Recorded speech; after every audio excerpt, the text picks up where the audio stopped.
मैं डॉक्टर उमेश आदित्य, साहित्य मंत्री, राज्य कर्मचारी साहित्य संस्थान, आपका हार्दिक स्वागत, वंदन और अभिनंदन करता हूं।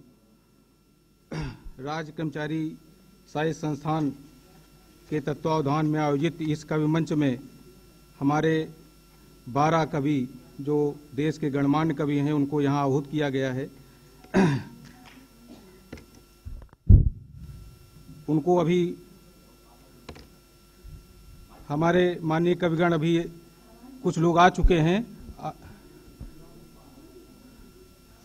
उनके आगमन की हम लोग प्रतीक्षा कर रहे हैं। सारे कवि लगभग कुछ ही क्षणों में आ जाएंगे, कार्यक्रम विधिवत प्रारंभ हो जाएगा।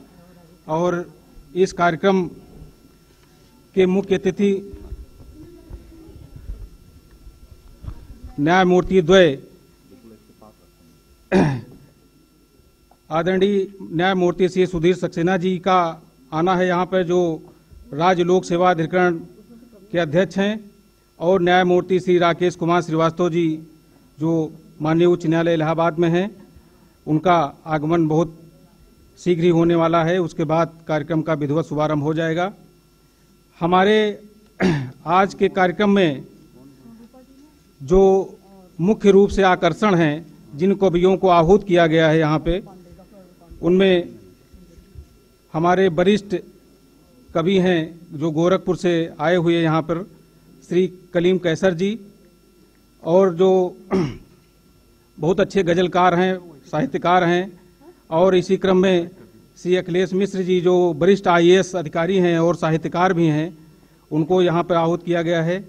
और श्री डॉक्टर दिनेश अवस्थी जी जो लखनऊ के हैं, और लखनऊ के हमारे श्री सर्वेश अस्थाना जी, उनको भी आहूत किया गया इस कवि मंच में। श्रीमती मालविका हरिओम जी लखनऊ की हैं, जो गजलकार हैं बहुत अच्छी, उनको यहाँ आहूत किया गया है। प्रयागराज से श्री शिलेश गौतम जी, उनको यहाँ आहूत किया गया है। और इस संस्थान की जो इस समय महामंत्री हैं डॉक्टर शोभा दीक्षित भावना जी, वो भी आपसे रूबरू होंगी गजल कविता के माध्यम से। और बदायूं से जो हमारे यहाँ मुख्य आकर्षण के रूप में पधारने वाली हैं श्रीमती सोन रूपा विशाल, और नई दिल्ली से डॉक्टर अरुण पांडे जी का आगमन होना है। और लखनऊ के ही जो बहुत वरिष्ठ साहित्यकार हैं श्री पंकज प्रसून जी, उनका भी आगमन होना है। और इसी क्रम में लखनऊ के बहुत अच्छे गजलकार शाहबाज तालिब जी, उनका भी आगमन होना है। और श्री हरिप्रकाश हरि जी जो राज्य कर्मचारी साहित्य संस्थान के कोषाधिकारी भी हैं, उनका वो भी अपनी रचनाओं से आपको रूबरू कराएंगे। हमारे मुख्य अतिथियों को लाने के लिए संस्थान के पदाधिकारीगण गए हुए हैं, बहुत शीघ्र ही यहाँ पर आने वाले हैं। कार्यक्रम का विधिवत शुभारंभ होगा। आप सभी को ये ज्ञात है कि राज्य कर्मचारी साहित्य संस्थान राज्य कर्मचारी जो सरकारी सेवा में हैं, उनकी साहित्यिक प्रतिभा को उजागर करने के लिए, उनको प्रोत्साहित करने के लिए राज्य कर्मचारी साहित्य संस्थान का गठन किया गया है। जो सरकारी सेवा में रहते हुए साहित्यिक सेवा में लगे हुए अपनी रचनाएं लिखते हैं, तो उनकी रचनाओं को हम पुरस्कृत करते हैं विभिन्न पुरस्कारों के माध्यम से। हर साल एक विशेष पुरस्कार समारोह आयोजित होता है, उसमें 1-1 लाख रुपए के 12 पुरस्कार हैं, और उर्दू भाषा के भी 3-4 पुरस्कार हैं। तो राज्य कर्मचारी कोई भी हो, चाहे वो चतुर्थ श्रेणी का कर्मचारी हो, चाहे IAS अधिकारी हो, अगर राज्य कर्मचारी है, कुछ भी लिख रहा है, तो उसको हम प्रोत्साहित करते हैं। क्योंकि आपको पता है राज्य कर्मचारी अपने आप में बहुत ज़्यादा व्यस्त होता है, बहुत ज़्यादा लिखने का उसको मौका नहीं मिलता है, और मौका मिलता भी है तो उसको प्रोत्साहित करने के लिए कोई विशेष रूप से हमारी सरकार में किसी संस्था का गठन नहीं है, और न बहुत ज़्यादा उसके पास समय होता है कि बहुत सारे कार्यक्रमों में जा सके और अपनी प्रतिभा को सबके सामने प्रस्तुत कर सके। इसी को ध्यान में रखते हुए राज्य कर्मचारी साहित्य संस्थान का गठन किया गया कि जो भी राज्य कर्मचारी है, कुछ भी लिखता है, साहित्यिक सेवा में लगा हुआ है, उसको हम प्रोत्साहित करेंगे, उसकी रचना धर्मिता को हम आगे बढ़ाएंगे। और ये हमारा संस्थान विशेष रूप से धनी है। डॉक्टर हरिओम जी जो एक वरिष्ठ IAS अधिकारी हैं, साहित्यकार भी हैं, जो अपनी लेखनी से साहित्य को अमूल्य निधियां प्रदान कर रहे हैं। आप जब से राज्य कर्मचारी साहित्य संस्थान के अध्यक्ष हुए हैं तब से बहुत सारे कार्यक्रमों का आयोजन नए नए ढंग से किया गया है, जिससे राज्य कर्मचारी जो भी अपनी रचना को प्रस्तुत कर रहे हैं उनमें और निखार आ रहा है। इसी क्रम में राज्य कर्मचारी साहित्य संस्थान द्वारा केवल जो पत्रिका होती है अपरिहार्य, उसका लोकार्पण होता था वर्ष में एक बार, और जो राज्य कर्मचारी पुस्तकें लिखते थे उनको पुरस्कृत करने का प्रोग्राम होता था। ये पहली बार आपके प्रेरणा से कवि मंच का गठन किया गया, जिसमें देश के प्रतिष्ठित साहित्यकारों को यहाँ आहूत किया गया है, जिनको आप सभी सुनेंगे। आप सभी को मैं बताना चाहता हूँ कि हमारी जो अपरिहार्य पत्रिका है उसके प्रधान संपादक डॉक्टर हरिओम जी हैं, और इसके जो संपादक हैं डॉक्टर शोभा दीक्षित भावना जी हैं, और संयुक्त संपादक डॉक्टर रश्मिशील शुक्ला जी, और श्री गिरजा शंकर दुबे गिरजेश जी, श्री सुरेंद्र विक्रम अस्थाना जी हैं, और इसके उप संपादक हरिप्रकाश हरि जी, मानस मुकुल त्रिपाठी, ये सभी संपादक मंडल में हैं। और ये त्रैमासिक पत्रिका हर साल मतलब हर 3 माह में प्रकाशित होती है।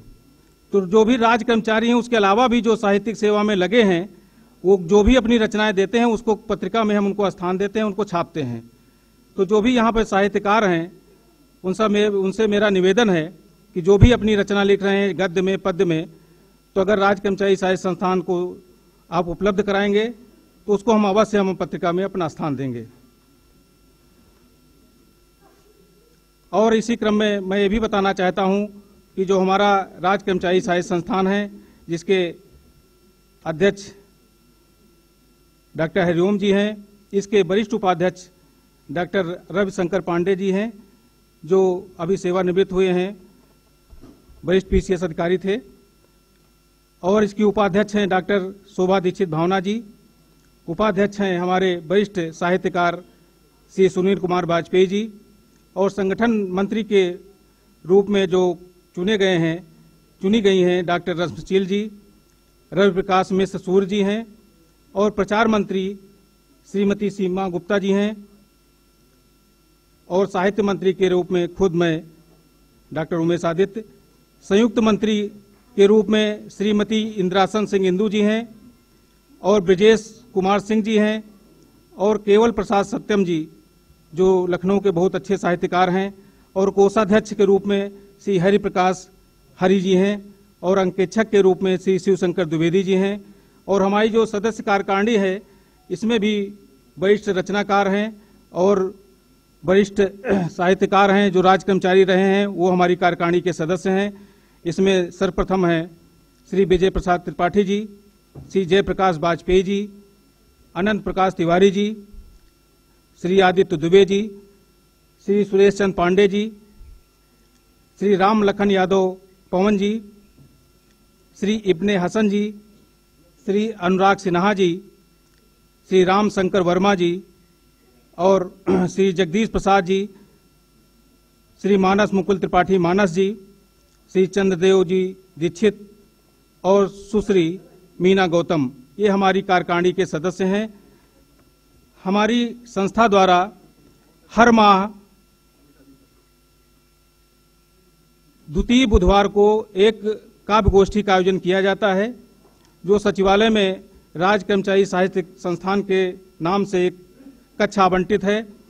उसमें बहुत सारी पत्रिकाएं हैं, बहुत सारी पुस्तकें हैं, उसमें कोई भी आकर के पुस्तकों को पढ़ सकता है, पत्रिकाओं को देख सकता है, और हमारी गोष्ठी में आकर के अपनी सहभागिता कर सकता है।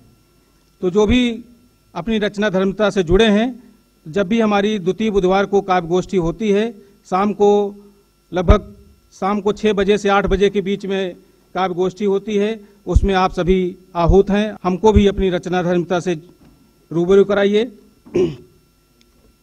हमारी जो अभी नई पत्रिका आई है, अक्टूबर से दिसंबर का अंक आया है, उसका लोकार्पण अभी होना है। हमारे मुख्य अतिथिगण आ जाएं, उनके कर कमलों से लोकार्पण होना है और उस पत्रिका का एक एक अंक आप सभी को दिया जाएगा। आप सभी देखेंगे इस अंक को। इसमें आप सभी अवगत हैं, डॉक्टर हरिओम जी बहुत पहले से यहाँ पे उपस्थित हैं। श्री कलीम कैसर जी गोरखपुर से यहाँ आ चुके हैं। श्री अखिलेश मिश्र जी जो वरिष्ठ साहित्यकार हैं, वरिष्ठ IAS अधिकारी हैं, वो भी आ चुके हैं। डॉक्टर दिनेश अवस्थी जी पधार चुके हैं। अभी अभी श्री सर्वेश अस्थाना जी, जिनको हम लोग इस्माइल मैन कहते हैं, वो भी आ चुके हैं। श्रीमती मालविका हरिओम वो भी आ चुकी हैं।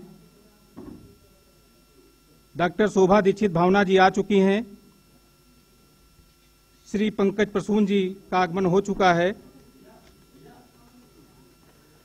श्री शहबाज तालिब जी यहाँ पधार चुके हैं और हरिप्रकाश हरि जी। एक दो कवियों का आना शेष है। कुछ ही क्षणों में इस कार्यक्रम का शुभारंभ होगा। हमारे मुख्य अतिथिगण शीघ्र ही आने वाले हैं, वो आ जाएं। न्यायमूर्ति द्वय, जिनका यहाँ बेसब्री से इंतजार हो रहा है। न्यायमूर्ति श्री सुधीर सक्सेना जी, जिनका यहाँ आगमन होना है, जो अध्यक्ष हैं राज्य लोक सेवा अधिकरण ट्रिब्यूनल लखनऊ के। और न्यायमूर्ति श्री राकेश कुमार श्रीवास्तव जी, जो माननीय उच्च न्यायालय इलाहाबाद में हैं, उनका आगमन होना है, वो आ जाएं। उसके बाद कार्यक्रम का विधिवत शुभारंभ शुरू हो जाएगा। जी जी, अच्छा जी जी, अच्छा ठीक है।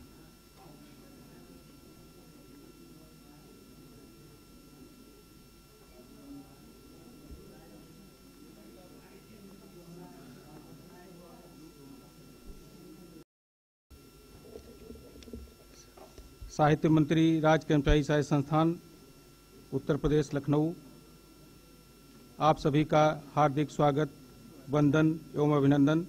जैसा कि मैं अभी बता रहा था, राज्य कर्मचारी साहित्य संस्थान द्वारा विभिन्न गतिविधियां साहित्य के संबंध में आयोजित की जाती हैं। इसी क्रम में अभी एक लेख, कहानी, कविता प्रतियोगिता का आयोजन किया गया था और उसमें बहुत सारे लोगों ने प्रतिभाग किया। और अभी 6 दिसंबर 2020 को इसी प्रांगण में उर्दू एकेडमी में ही पुरस्कार वितरण का समारोह हुआ, जिसमें लेख पुरस्कार में मुख्य रूप से जिनको पुरस्कृत किया गया, उसमें अजय कुमार मिश्र अनुवादकारी हैं, आवास एवं विकास शहरी नियोजन अनुभाग 8 सचिवालय में। श्रीमती नीतू कनौजिया, अपर जिला सूचना अधिकारी, जिला सूचना कार्यालय कासगंज उत्तर प्रदेश की, उनको पुरस्कृत किया गया। श्री आलोक मिश्र रीडर हैं, सिविल जज, जूनियर डिवीजन कोड नंबर 1, जिला लखीमपुर खीरी। श्री कुमार निर्मलेंदु, जिला पूर्त अधिकारी गाजीपुर, उनको लेख पुरस्कार हेतु पुरस्कृत किया गया। मोहम्मद मोइन अंजुम सिद्दीकी वैयक्तिक सहायक हैं ग्रेड 2 के, जो कार्यालय उप निदेशक विद्युत सुरक्षा उत्तर प्रदेश कानपुर रीजन कानपुर। श्री संतोष कुमार, जो प्रयोगशाला सहायक हैं राजकीय यूनानी मेडिकल कॉलेज प्रयागराज में।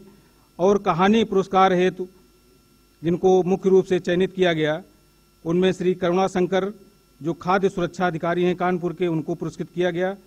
डॉक्टर अमरीश कुमार सिंह, जो अनुसचिव सचिव हैं ग्राम विकास विभाग में, उनको पुरस्कृत किया गया उनकी कहानी के लिए।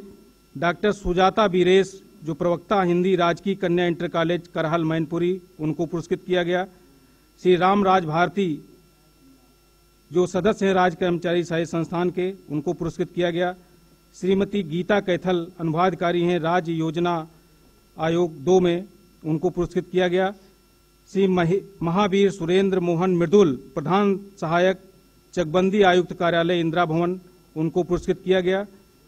और एक कविता प्रतियोगिता भी आयोजित की गई, उसमें जिनको पुरस्कृत किया गया, उनमें श्री उमा शंकर यादव, जो वरिष्ठ लिपिक हैं, जिलाधिकारी कार्यालय उन्नाव के, उनको पुरस्कृत किया गया। श्रीमती रेणु वर्मा, जो अनुसचिव हैं परिवहन विभाग में शासन में, उनको पुरस्कृत किया गया। श्री चंद्रदेव दीक्षित, सदस्य राज्य कर्मचारी सहायता संस्थान उत्तर प्रदेश, उन्हें पुरस्कृत किया गया। श्री गिरजा शंकर दुबे गिरजेश जी, जो संस्थान के ही सदस्य हैं, उन्हें पुरस्कृत किया गया। श्री राजेंद्र कुमार सक्सेना, लिपिक, चकबंदी कार्यालय हरदोई, उन्हें पुरस्कृत किया गया। जी, बहुत हर्ष का विषय है कि आदरणीय न्यायमूर्ति श्री राकेश कुमार श्रीवास्तव जी यहाँ पधार चुके हैं। उनका हार्दिक स्वागत, वंदन और अभिनंदन है। कार्यक्रम का विधिवत शुभारंभ बहुत शीघ्र ही होने वाला है।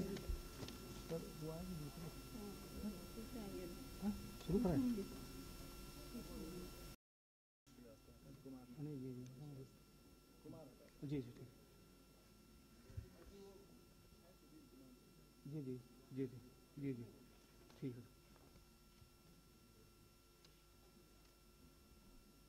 बहुत हर्ष का विषय है, श्री राकेश श्रीवास्तव जी न्यायमूर्ति माननीय उच्च न्यायालय इलाहाबाद खंडपीठ लखनऊ यहाँ पधार चुके हैं। उनका हम सभी करतल ध्वनि से स्वागत करें।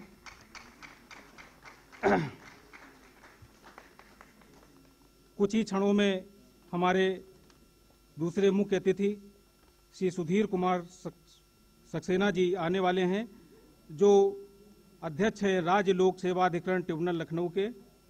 उनका आगमन हो जाए, उसके बाद तुरंत कार्यक्रम का विधिवत शुभारंभ हो जाएगा।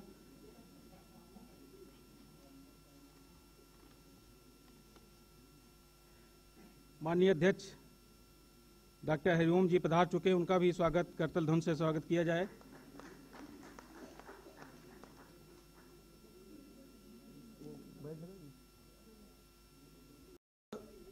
कि जो मुख्य आकर्षण है, सभी कविगण पधार चुके हैं। जैसा कि मैं कई बार नाम पुकार चुका हूं, पुनः मैं अवगत कराना चाहता हूं। जो हमारे मुख्य आकर्षण हैं, उनमें डॉक्टर कलीम कैसर जी, जो गोरखपुर से हैं, श्री अखिलेश मिश्र जी, जो वरिष्ठ IAS अधिकारी हैं और वरिष्ठ साहित्यकार भी हैं, डॉक्टर दिनेश अवस्थी जी, श्री सर्वेश अस्थाना जी पधार चुके हैं, श्रीमती मालविका हरिओम, डॉक्टर शोभा दीक्षित भावना, श्रीमती सोन रूपा विशाल जी बदायूं से, श्री पंकज प्रसून लखनऊ से, लखनऊ के ही शाहबाज तालिब जी, जो बहुत अच्छे गजलकार हैं, वो भी पधार चुके हैं, और श्री हरिप्रकाश हरि, जो ओजस्वी रचनाकार हैं, जो वीर रस के कवि हैं, वो भी पधार चुके हैं। कुछ ही क्षणों में आप सभी लोग इन सभी कविगणों की रचनाओं से रूबरू होंगे।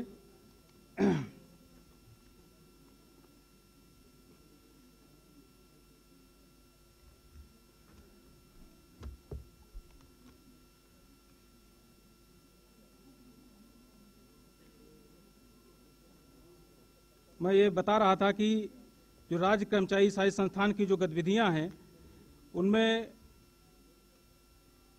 लेख, कहानी, पुरस्कार, लेख, कहानी, कविता की प्रतियोगिता आयोजित की गई। उनमें बहुत सारे प्रतिभागियों ने प्रतिभाग किया और उनमें बहुत सारे प्रतिभागियों को पुरस्कृत किया गया।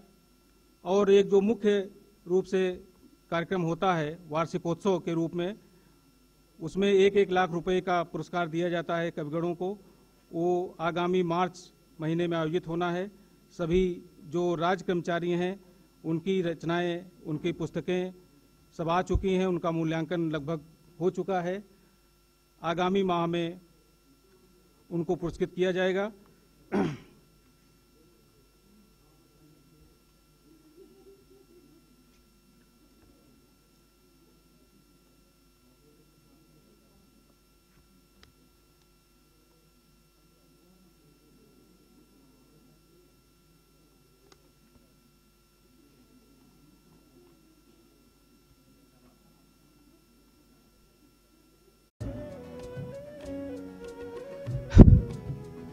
बड़े ही हर्ष का विषय है कि हमारे दोनों मुख्य अतिथिगण पधार चुके हैं, हमारे अध्यक्ष जी पधार चुके हैं। मैं पुनः ये बताना चाहता हूं कि हमारे मुख्य अतिथि के रूप में न्यायमूर्ति श्री सुधीर कुमार सक्सेना जी पधार चुके हैं। उनका करतल ध्वनि से स्वागत किया जाए।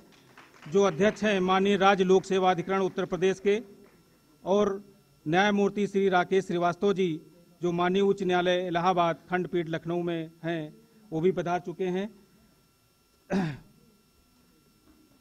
आपका बैज लगा करके स्वागत किया है।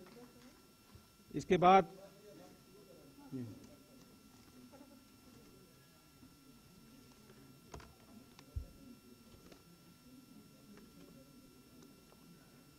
माननीय मुख्य अतिथिगण और माननीय अध्यक्ष जी से निवेदन है कि मां शारदे की प्रतिमा पर माल्यार्पण कर और दीप प्रज्वलित करने का कष्ट करें। न्यायमूर्ति श्री सुधीर कुमार सक्सेना जी, न्यायमूर्ति श्री राकेश कुमार श्रीवास्तव जी, मां शारदे की प्रतिमा पर लोकार्पण एवं दीप प्रज्वलन। बहुत अच्छी पंक्तियां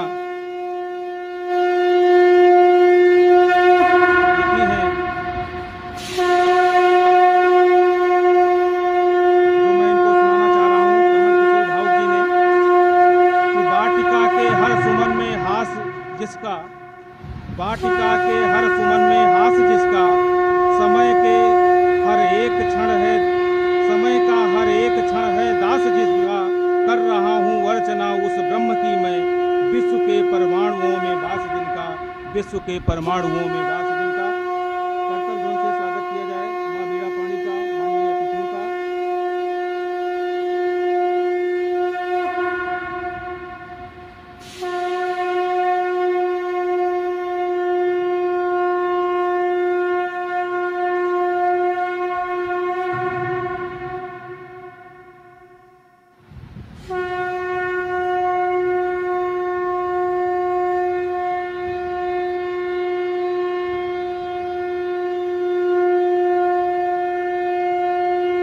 देवी सर्वभूतेषु विद्यारूपेण संस्थिता नमस्तस्यै नमस्तस्यै नमस्तस्यै नमो नमः। जो देवी विद्या के रूप में संस्थित हैं, जो हमें ज्ञान का प्रकाश देती हैं, जो हमारी अज्ञानता को हटाती हैं, उनका हम अर्चन बंदन करें।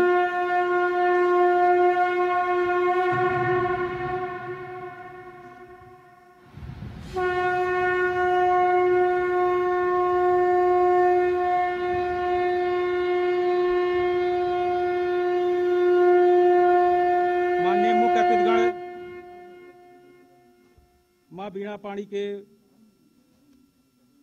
प्रतिमा पर माल्यार्पण करने के पश्चात पुनः पधार चुके हैं। मैं उनके बारे में दो शब्द कहना चाहता हूं कि आप प्रख्यात न्यायमूर्ति हैं। आपकी प्रतिभा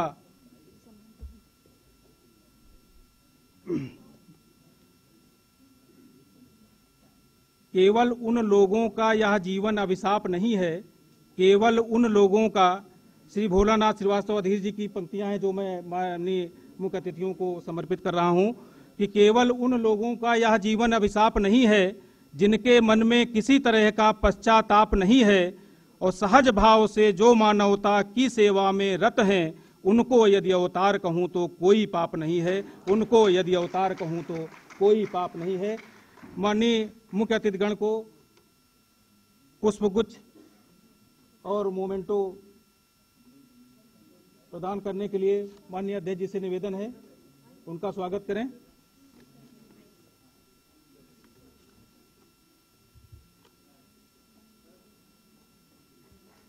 आप सभी लोग करतल ध्वन से स्वागत करें।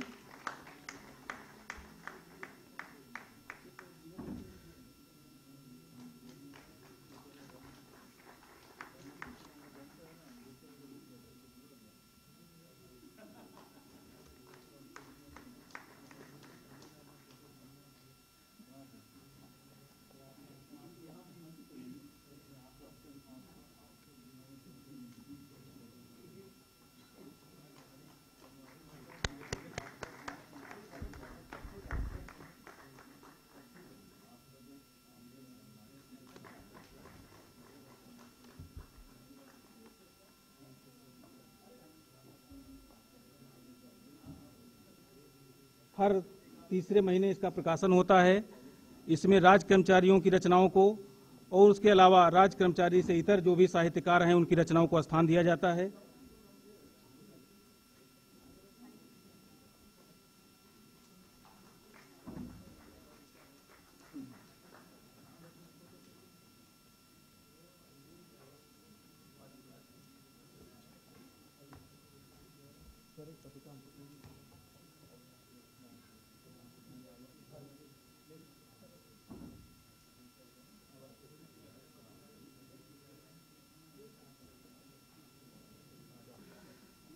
इसके उपरांत माननीय अध्यक्ष जी से निवेदन है कि 2 शब्द कहने की कृपा करें। इसके तुरंत बाद हमारा कवि मंच कब सम्मेलन शुरू हो जाएगा।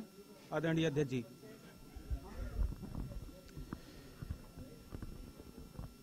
काव्य संध्या में पधारे हुए हमारे मुख्य अतिथि द्वय माननीय न्यायमूर्ति राकेश श्रीवास्तव जी, माननीय न्यायमूर्ति श्री सुधीर कुमार सक्सेना जी, आप दोनों का स्नेह मुझे काफ़ी लंबे समय से मिलता रहा है और ये राज्य कर्मचारी साहित्य संस्थान के लिए सौभाग्य की बात है कि आप हमारे बीच में ना सिर्फ जो कई बार हम लोग चलन में बोलते हैं कि लर्नेड काउंसिल, लर्नेड जज, लर्नेड फेलो, लर्नेड, हम लोग को तो कभी लर्नेड किसी ने बोला नहीं, लेकिन सर हम जानते भी हैं और मानते भी हैं कि ऐसे लर्नेड जो हमारे चीफ गेस्ट हैं उनकी सरपरस्ती में जो साहित्य की साधना का ये जो उत्सव है ये फलीभूत होगा और आपके जो शुभ कदम हमारे बीच में पड़े हैं निश्चित तौर पे संस्थान जो है उससे समृद्ध होगा। हम आपका स्वागत करते हैं। ये शाम जो है वो बहुत मेहनत के साथ हमारे संस्थान के जो कर्मचारी हैं, पदाधिकारी हैं, जिसमें शोभा दीक्षित जी हैं जो खुद एक कवित्री हैं, अच्छा गाती भी हैं, वो हमारी महामंत्री हैं, उनकी देखरेख में मैं तो पदेन जिसको कहते हैं अध्यक्ष होने के नाते जो है वो सारा क्रेडिट आपके हिस्से आता है, सारी फेलियर्स जो है आप अपनी टीम को देते हैं। तो ये खूबसूरत मंच जो सजाया है वो शोभा दीक्षित और उनकी टीम, जिसमें ढेर सारी हैं, रश्मिशील जी हैं, हमारे हरिप्रकाश अग्रवाल हरि जी हैं, सीमा गुप्ता जी हैं, बहुत इंदू जी हैं। एक और एक पहलू ये भी है कि नॉर्मली जो हमारे समाज में जो संस्थाएं हैं उसमें महिलाएं जो है वो नेपथ्य में होती हैं और पुरुष लोग आगे होते हैं। तो हमारी संस्था का एक रूप आपको ये भी दिखा होगा कि यहाँ महिलाएं नेतृत्व में हैं और पुरुष लोग जो है वो नेपथ्य में होते हैं। तो महिलाओं की संख्या भी ज़्यादा है और इससे भी आपको लगता होगा कि हमने जो साहित्य में जो हम लोग बातें करते हैं वो जीवन में कदाचित नहीं होती हैं और कोशिश साहित्य की यही होती है कि जो जिंदगी में जो अपनी विसंगतियां हैं उनको सृजन और साहित्य और रचना के जरिए हम जो है वो दूर कर सकें। और क्या है कि विचार, बातें, राय, मूल्य ये सब इसलिए नहीं बने कि उनकी हम सिर्फ चर्चा करें, तारीफ करें, वो इसलिए होते हैं कि वैसा जीवन जो है हम जीने की कोशिश करें। हम जब बड़े लोगों को याद करते हैं तो इसलिए नहीं याद करते कि हमें कोई इतिहास याद रखना है या हमें कोई तथ्यों को मगअप करना है, हमें कोई परीक्षा देनी है।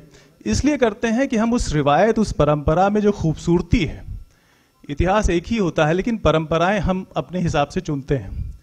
इतिहास में बहुत कुछ घटित होता है लेकिन वो बहुत कुछ जो है वो मानवीय सभ्यता के काम का नहीं होता है।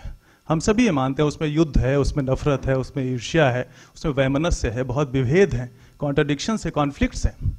लेकिन जो साहित्य का काम है, सृजन का काम है, वो रिजोल्यूशन का काम है, वो उन कॉन्फ्लिक्ट्स को रिजॉल्व करता है। और अगर हमने उस रिजोल्यूशन का काम नहीं किया तो फिर हमारा रचना कर्म जो है वो उद्देश्य से भटका हुआ है। तो एक तो ये था कि हमारी संस्थान में 4-5 जो है वो महिलाएं हैं जो बहुत आगे रहती हैं। दूसरे जो इस मंच पे जो सज्जन लोग बैठेंगे अभी, जो कवि लोग, उनको चुनने का काम हमारी श्रीमती जी ने किया है, डॉक्टर मालविका हरिओम ने। यहाँ भी मैं नाकाम रहा तो मैंने कहा भाई तो ये जो शक्ति है जब ये नेतृत्व में होती है, और हम सबको अगर याद हो कि फ्रीडम स्ट्रगल में गांधी जी जब वो उनके आंदोलन उतने कामयाब नहीं होने लगे थे, अंग्रेजों का अत्याचार दमन इतना ज़्यादा था, तो महिलाओं को उन्होंने आगे किया था। तो उसमें जो एक सहन शक्ति है और जो एक बहुत कम रिसोर्सेज से, बहुत कम शक्ति से, बहुत कम सुविधाओं से जो ज़्यादा रिजल्ट देने की जो उनकी क्षमता है वो महिलाओं में है, वो पुरुषों की तुलना में उनके पास बहुत ज़्यादा है। तो शायद वो वजह रही होगी कि महिलाओं को उन्होंने फोर फ्रंट में रखा होगा। तो अभी भी जो है वो फोर फ्रंट में महिलाएं जो है वो बहुत कम ही जगह दिखती हैं। तो लेकिन चूंकि मैं यहाँ बैठा हूँ और मैं जितनी चीज़ें बोल रहा हूँ उसको मैं अपने जीवन में लागू करने की कोशिश करता हूँ, तो मैंने हमेशा ये कोशिश की है कि हमारा जो संस्थान, जो छोटा सा संस्थान है, जो अधिकारी कर्मचारियों को साहित्यिक अभिरुचि पैदा करने वाला संस्थान है, उनके लिए एक मंच देने का संस्थान है, उनके बीच में हम महिलाओं को आगे रखें। और हमारी महामंत्री भी हैं शोभा दीक्षित जी। तो सर, ये पत्रिका का विमोचन आपने किया, ये 3 महीने में एक बार निकलती है, अपरिहार्य।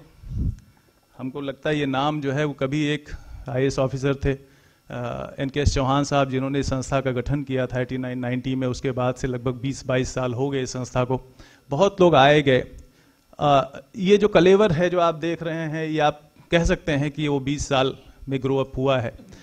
और हमने कोशिश की है कि इसकी जो रचनाएं हैं वो भी गुणवत्ता परक हो और इसका जो प्रोडक्शन है वो भी अच्छा हो।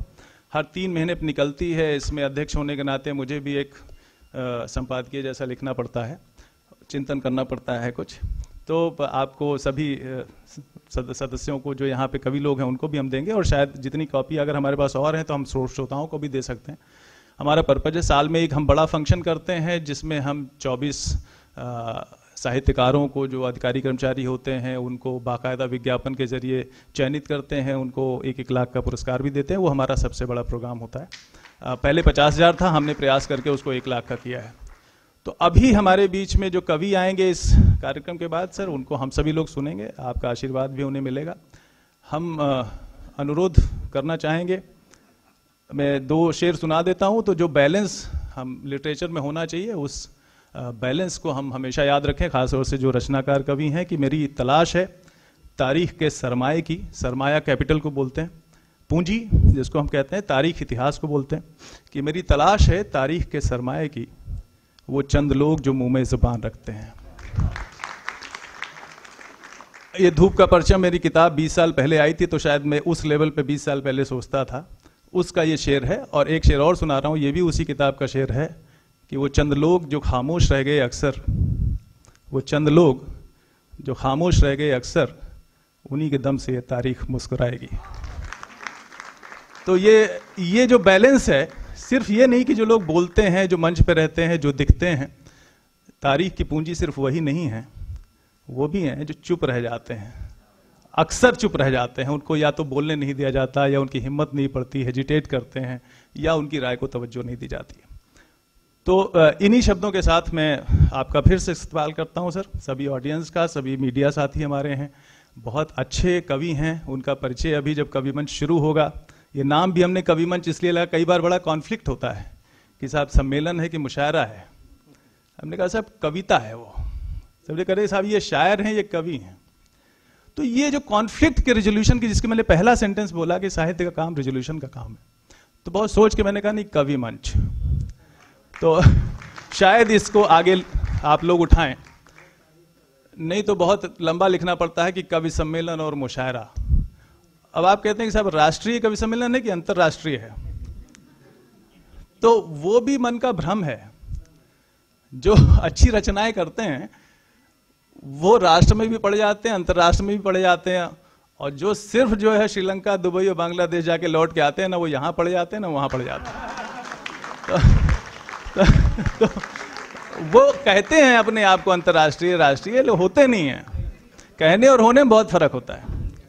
तो मैं इससे पहले कि कवि सम्मेलन शुरू करूं, मैं अनुरोध करूंगा अपने मुख्य अतिथि द्वय से, पहले मैं जस्टिस राकेश श्रीवास्तव साहब से अनुरोध करूंगा कि 2 शब्द हमारे कवियों के लिए और आज की शाम के लिए। हम लोग जिस तरह का काम करते हैं वो बहुत प्रेशर पे रहता है, वो शायद बाहर लोगों को वो समझ में नहीं आता कि किस प्रेशर में काम करते हैं। हमने सोचा था कि आज थोड़ा सा रिलैक्सेशन मिलेगा, कवि चल रहे हैं, लेकिन आज भी उतना ही प्रेशर क्रिएट कर दिया गया। कल शाम को जब मैं बहुत थका था, उस समय आपका फ़ोन आया कि कल सुबह का मैं समझ भी नहीं पाया कि किस फंक्शन के लिए बुला रहे हैं, इनका फ़ोन था, मैंने हाँ कर दी।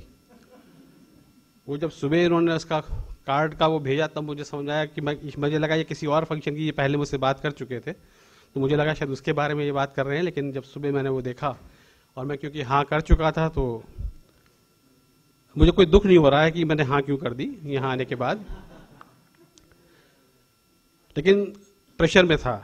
मुझसे ये नहीं बताया गया था कि बोलना भी है, फिर प्रेशर आ गया। आते ही उन्होंने जो हमारी उसमें एक छोटे से वो 2 शब्द बोले, 2 लाइनें बोली, उसमें बहुत बड़ा प्रेशर क्रिएट कर दिया कि क्या बताया आपने, हम लोग कौन होते हैं पता नहीं, बहुत प्रेशर क्रिएट कर दिया। नहीं लर्नर नहीं, वो जो वो बोल रहे थे पहले, जो अवतार बता दिया। तो अच्छा खासा नॉर्मल हंसने के मूड में बैठे थे तो और प्रेशर क्रिएट हो गया। और उसके बाद हमें एक गिफ्ट छोटा सा दिया गया है, उसमें कहा गया है कि एक पेन है, आप अच्छे जजमेंट्स लिखें।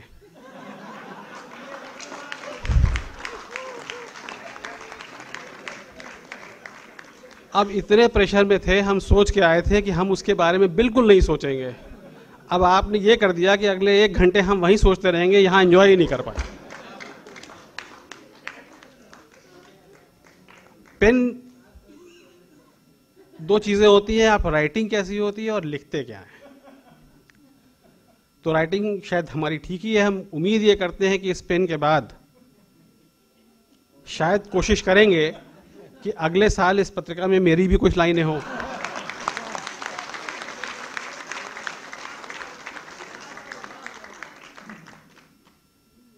और जो आप अभी कॉन्फ्लिक्ट बता रहे थे राष्ट्रीय और अंतर्राष्ट्रीय का, तो मैं तो चाहूंगा कि आप इसका नाम स्थानीय रखिए और ये मंच उस जगह पहुंच जाए कि जो यहां खड़ा हो गया वो अंतर्राष्ट्रीय और राष्ट्रीय तो हो ही जाए।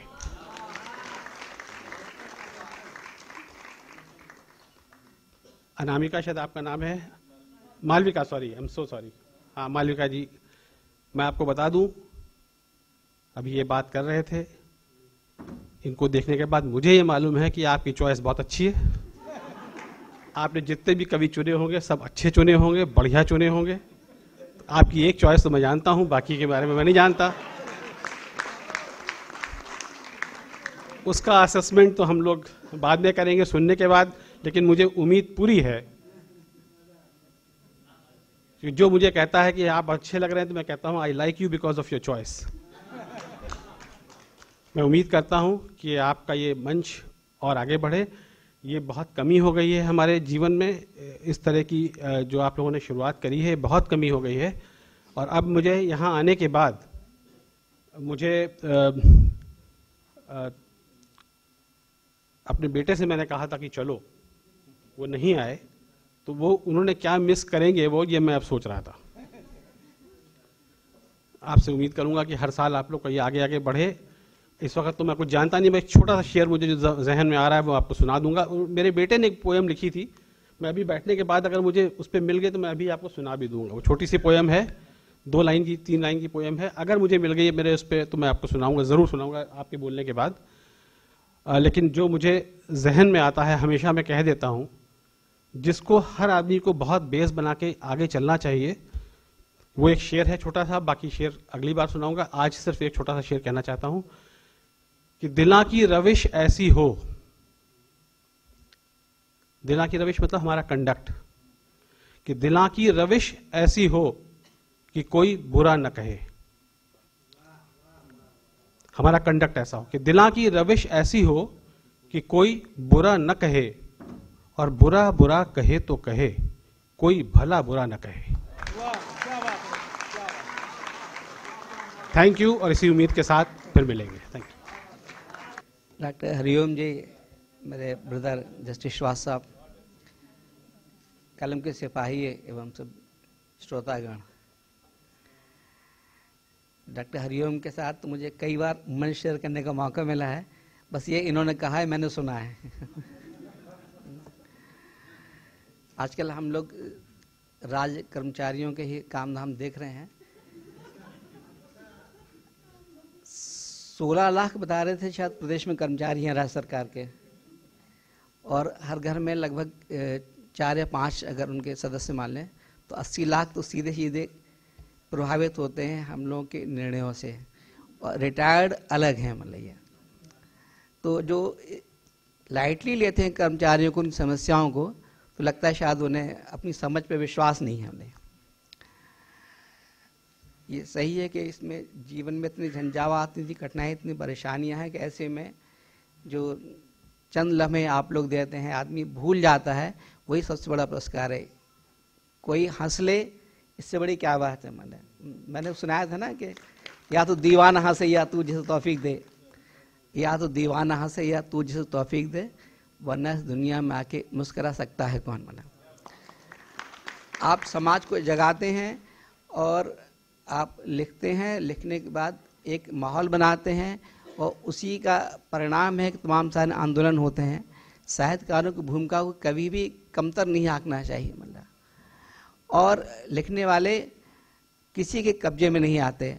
कलाकार हुए, साहित्यकार हुए, इनकी कोई लोकल डेफिनेशन नहीं होती। ये हमेशा ही आम आदमी से ऊपर सोचते हैं, तो इनका व्यक्तित्व तो हमेशा ही जो हम कह सकते हैं अंतर्राष्ट्रीय पारलौकिक होता है। दे आर स्टेट्समैन, उन्हें हम किसी सीमाओं में नहीं बांध सकते।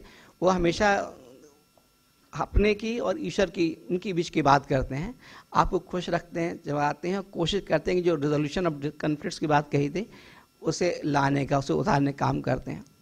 इसमें बहुत सारी दिक्कतें आती हैं। मैं अपनी बात 2 लाइन मुझे याद आ रही है, सुना के ख़त्म करूँगा। किस कवि की हैं ये सर्वेश जी बता देंगे। ऐसा होता है ना, मंच से तो सभी कवि पढ़े जाते हैं, इनके अलावा बाकी लोग अपने अपने पढ़ेंगे। आरसी जब भी शरीफों को दिखाई है, कुछ याद आया सर्वेश जी? लनीड हम लोग भी नहीं। आरसी जब भी शरीफों को दिखाई है, अक्षरों के वंशों ने चोट खाई है। आरसी जब भी शरीफों को दिखाई है, अक्षरों के वंशों ने चोट खाई है। मुफलिसी आहें और आंसू ये हमारी ज़िंदगी भर की कमाई है। मुफली आंसू और आहें ये हमारी ज़िंदगी भर की कमाई है। बहुत बहुत धन्यवाद, शुभकामनाएं। आप न्यायमूर्ति द्वय का हमें आशीर्वचन प्राप्त हो चुका है। हाँ, एक एक कवि को मैं बुला रहा हूं, उसके बाद माइक मैं आदरणीय अखिलेश मिश्र जी को सौंपूंगा।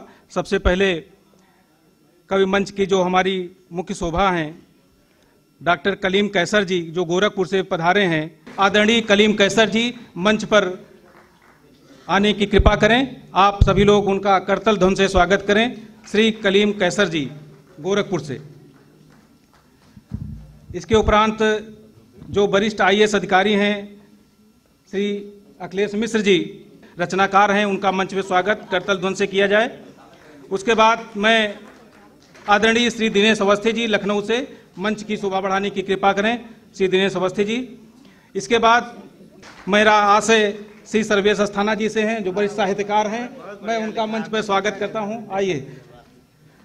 उसके बाद जो हमारे कार्यक्रम की मुख्य शोभा हैं, मैं उनको आहूत कर रहा हूं कि जिसने गजलों को दिया सब दिन रविया सोम, जिसने गजलों को दिया सब दिन रविया सोम, उस कोकिल का नाम है मालविका हरिओम, उस कोकिल का नाम है मालविका हरिओम। आदरणीय मालविका हरिओम जी मंच पर आसन ग्रहण करने की कृपा करें। बदायूं से आई हैं श्रीमती सोन रूपा विशाल जी, मंच पर आने की कृपा करें। इसके उपरांत मैं अगले कवि को आहूत कर रहा हूं। मेरा आशय प्रयागराज से पधारे श्री श्लेष गौतम जी से है, मंच पर आसन ग्रहण करें।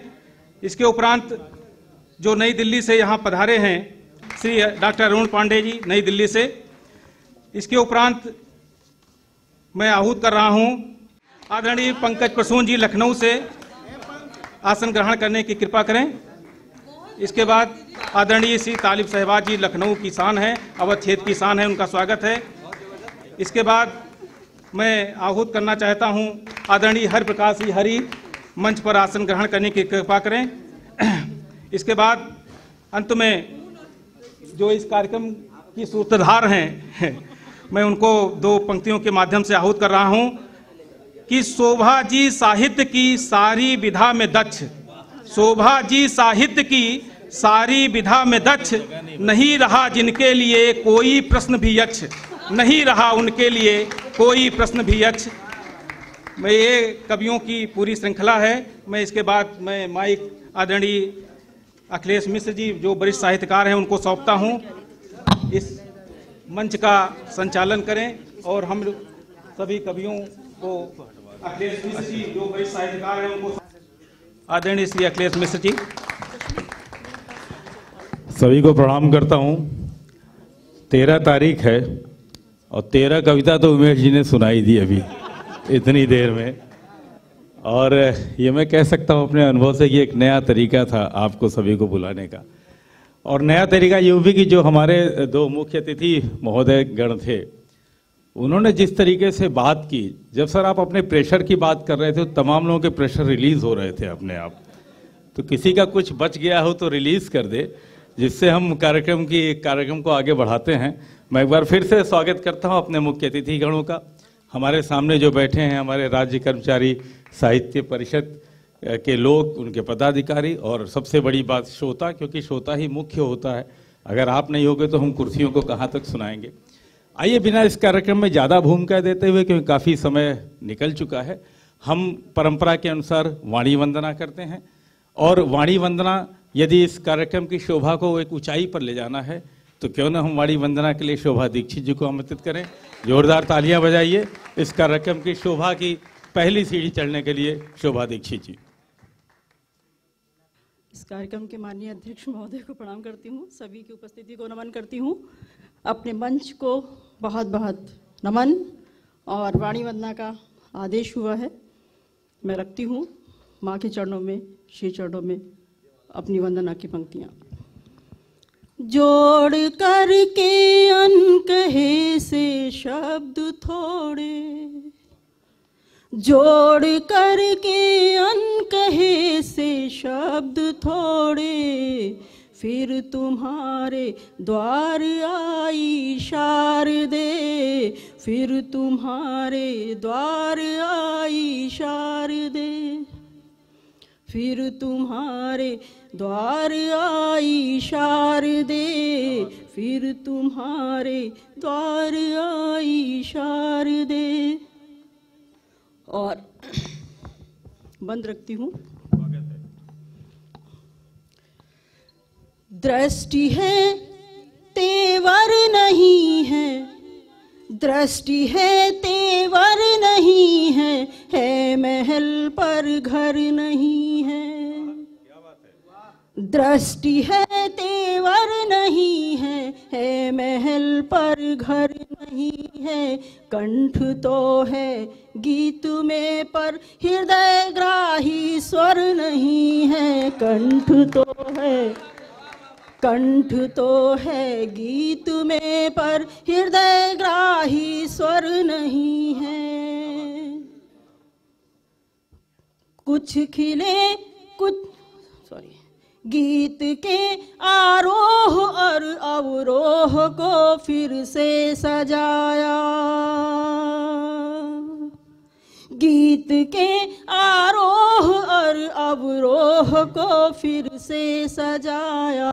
आरती मैंने सजाई शारदे, फिर तुम्हारे द्वार आई शारदे, फिर तुम्हारे द्वार आई शारदे।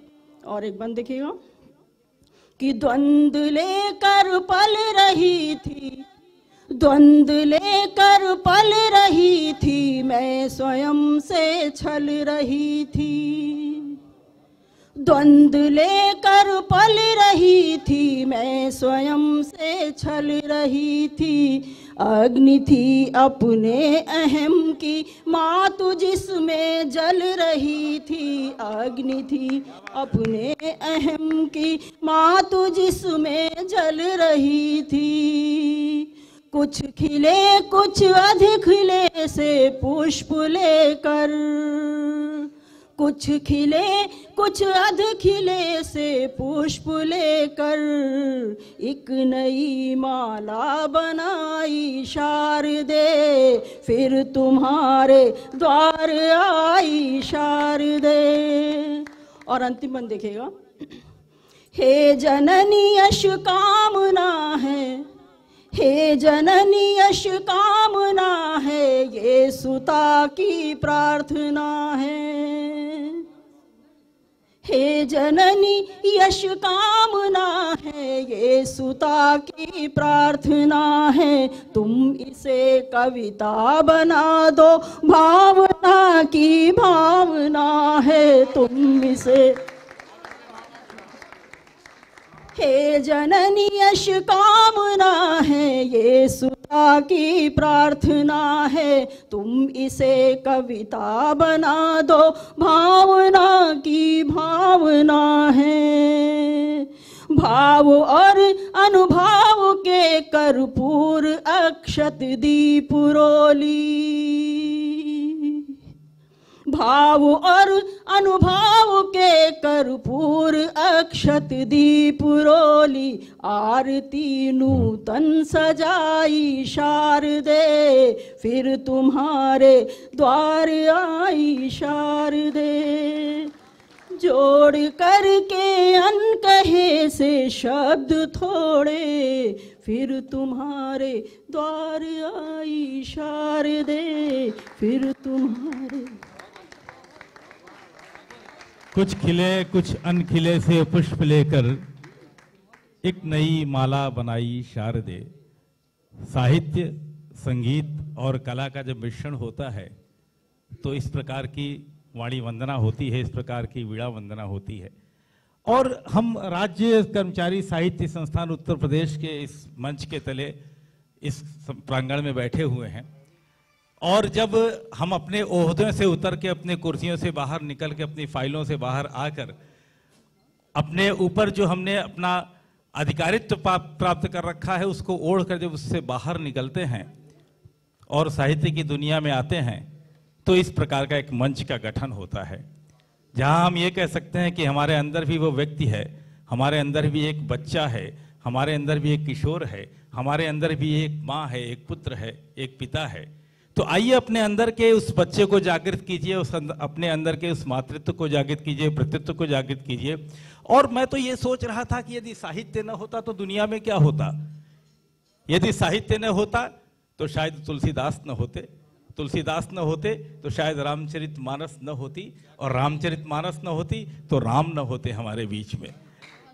महाभारत नहीं होती, कृष्ण नहीं होता, कर्मण्येवाधिकारस्ते मा फलेषु कदाचन नहीं होता, दिनकर नहीं होते, फिर मधुशाला नहीं होती, सारे जहां से अच्छा हिंदुस्तान हमारा ये नहीं होता।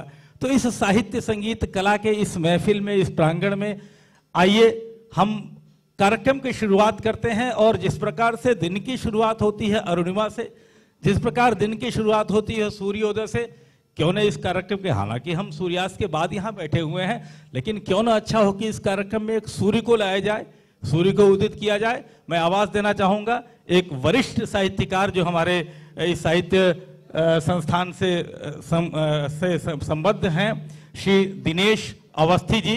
दिनेश का तात्पर्य अपने आप में सूर्य है, और इस सूर्य की लालिमा को आपके सामने मैं लेके आ रहा हूं। जोरदार तालियां बजाइए, अपने आप को जीवित कीजिए और इस कार्यक्रम को हम जिंदा करते हैं।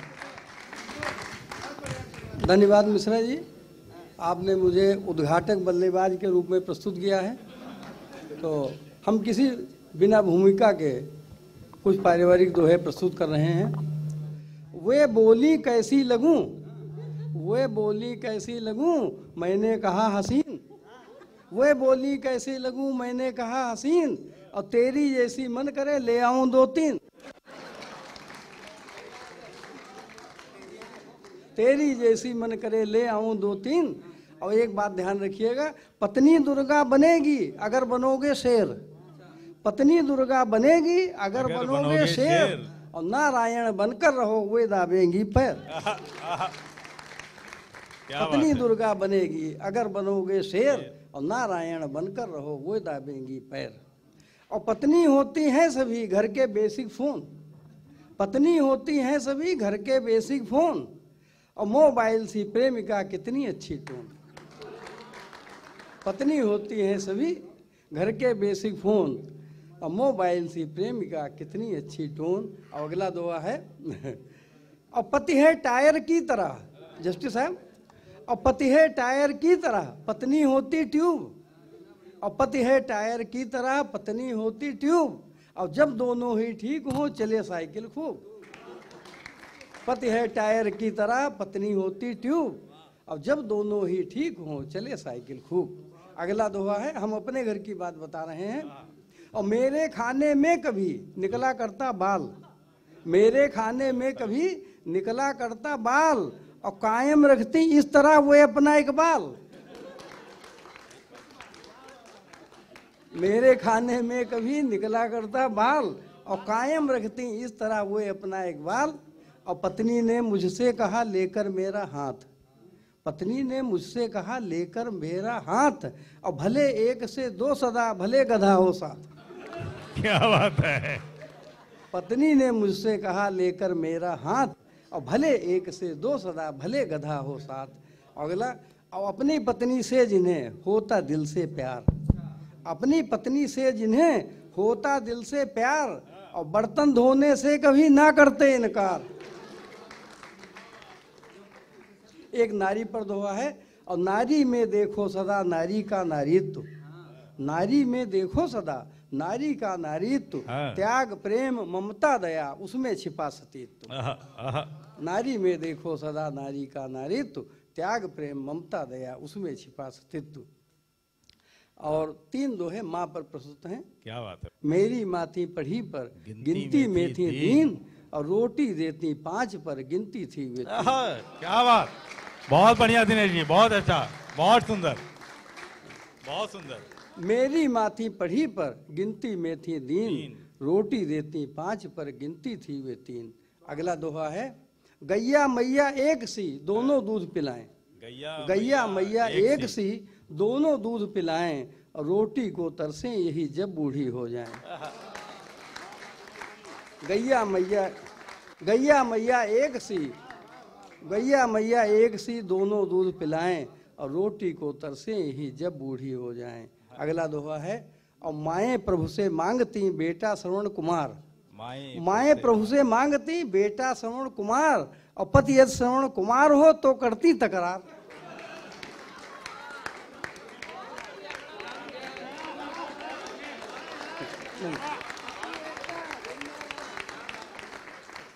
माएँ प्रभु से मांगती बेटा श्रवण कुमार, और पति यदि श्रवण कुमार हो तो करती तकरार। अब कुछ दोहे फुटकर प्रस्तुत हैं। अच्छा, कविता पर दोहे हैं। नारी पद्य समान है, नारी पद्य समान है, न रहें गद्य समान, नारी पद्य समान है न रहें गद्य समान, रूखा सूखा गद्य है पद्य रसों की खान। नारी पद्य समान है, नारी पद्य समान है न रहें गद्य समान, और रूखा सूखा गद्य है पद्य रसों की खान। और अगला दोहा है, और मीठा रस श्रृंगार है, मीठा रस श्रृंगार है पीकर मन हर्षाए, मीठा रस श्रृंगार है पीकर मन हर्षाए, और तीखी मिर्ची व्यंग्य है खाकर मुंह भब्बाए।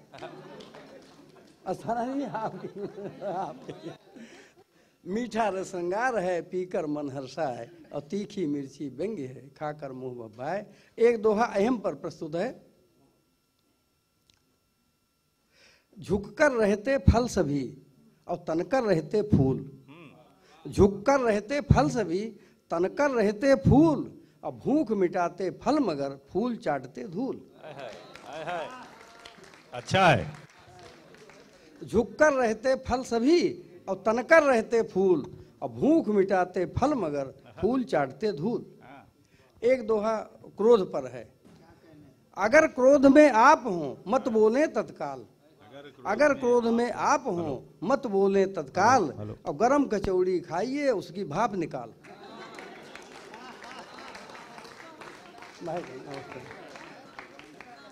अगर क्रोध में आप हो मत बोले तत्काल, और गरम कचौड़ी खाइए उसकी भाप निकाल। एक सीख देने पर दोहा है, गरम कचौड़ी खाइए उसकी भाप निकाल। सो सीख न देना किसी को यदि दुर्बल हो गात, ये शरीर कमजोर है, और सीख न देना किसी को, सीख न देना किसी को यदि दुर्बल हो गात, और सीख विभीषण ने दिया दी रावण ने लात। सीख न देना किसी को यह दुर्बल हो गात, और सीख विभीषण ने दिया, दी रावण ने लात। अगला दोहा एक आलस पर प्रस्तुत है। आलस सुंदर प्रेमिका पिए को ले लिटाए। आलस सुंदर प्रेमिका, आलस सुंदर प्रेमिका पिए को ले लिटाए, और प्रेमी उठने को कहे तो लगती गुर्राए। आलस सुंदर प्रेमिका पी को ले लिटाए, और प्रेमी उठने को कहे तो लगती गुर्राए।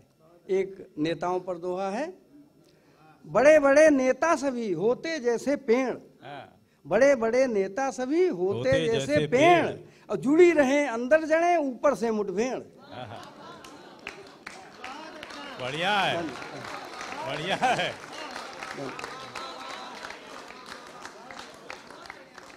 बड़े बड़े बहुत नेता अच्छा। सभी, बड़े बड़े नेता सभी होते जैसे पेड़, और जुड़ी रहे अंदर जड़े ऊपर से मुठभेड़। एक भ्रष्टाचार पर दोहा है। सभी उंगलियां सम नहीं, अलग अलग प्रत्येक। सभी उंगलियां सम नहीं, अलग अलग प्रत्येक, और जब खाने की बात हो जाती सब एक।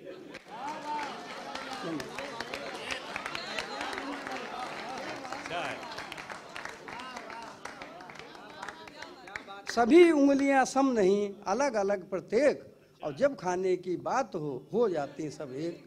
देखिए, हम 42 साल हमने नौकरी की है सरकारी, और साहब को माफ़ी मांगते हुए दो दोहे अपने दफ्तर के संबंध प्रस्तुत हैं।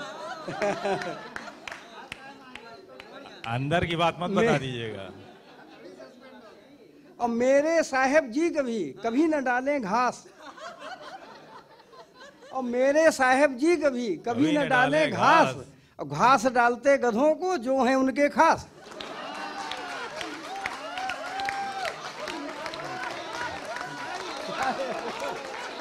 हाँ, रिटायरमेंट के बाद सुना ही सकते हो आप।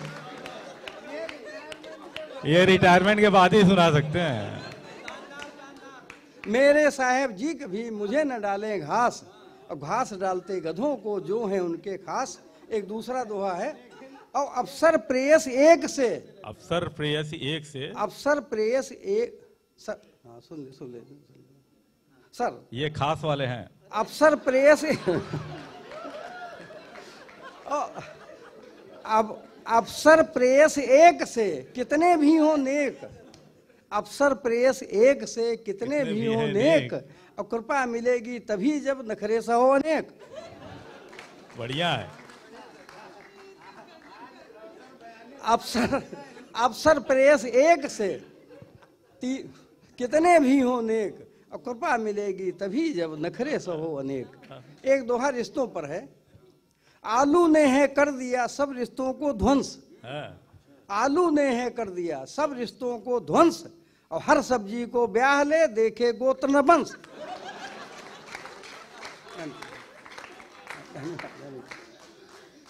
आलू ने है कर दिया सब रिश्तों को ध्वंस, क्या हो गया हर भाई? सब्जी को ब्याह ले।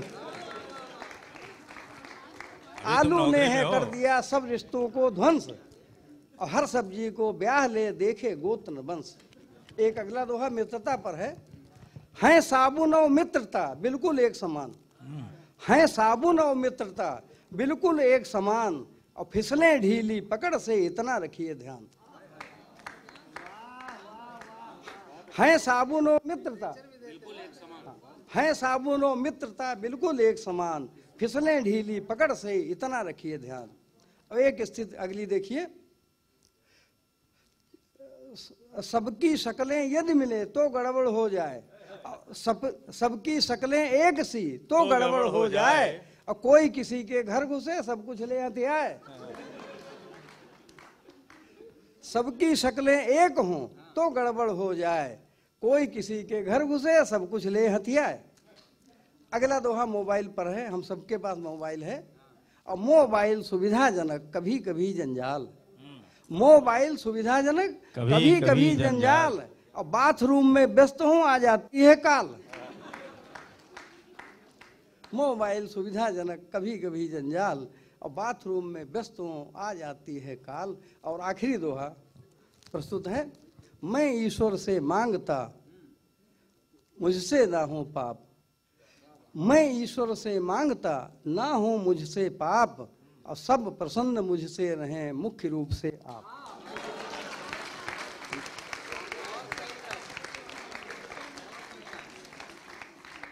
मैं ईश्वर से मांगता ना हो मुझसे पाप, और सब प्रसन्न मुझसे रहें मुख्य रूप से आप। बहुत ही शानदार दोहे की अपनी एक परंपरा है और इस दोहे परंपरा को मैं आगे बढ़ाता हूँ। एक मैंने बचपन में और आप सभी ने पढ़ रखा होगा एक दोहा कि हरि बोलें हरि ही सुने, हरि गए हरि के पास, हरि देखत हरि हरि में कूदे फिर हर भय उदास। इस हरि में अलग अलग अर्थ है और जिस हरि को मैं आपके सामने पेश करने जा रहा हूं, इनकी काव्यात्मक शैली को देख के आप अपने आप से अर्थ लगा लीजिएगा। जोरदार तालियों से बुलाइए हरि प्रकाश अग्रवाल जी को। धन्यवाद संचालक महोदय। जो सामने बैठे हैं वो भी बहुत वरिष्ठ कवि साहित्यकार और सभी बड़े लोग हैं, और मेरे पीछे जो बैठे हैं वो तो सभी वरिष्ठ साहित्यकार हैं मुझसे। मैं सब में बहुत छोटा हूँ। वैसे अवस्थी जी को पहले इन्होंने आमंत्रित कर लिया, मुझे लगता था शायद पहला नंबर मेरा लगेगा। बहुत बहुत धन्यवाद आपका। और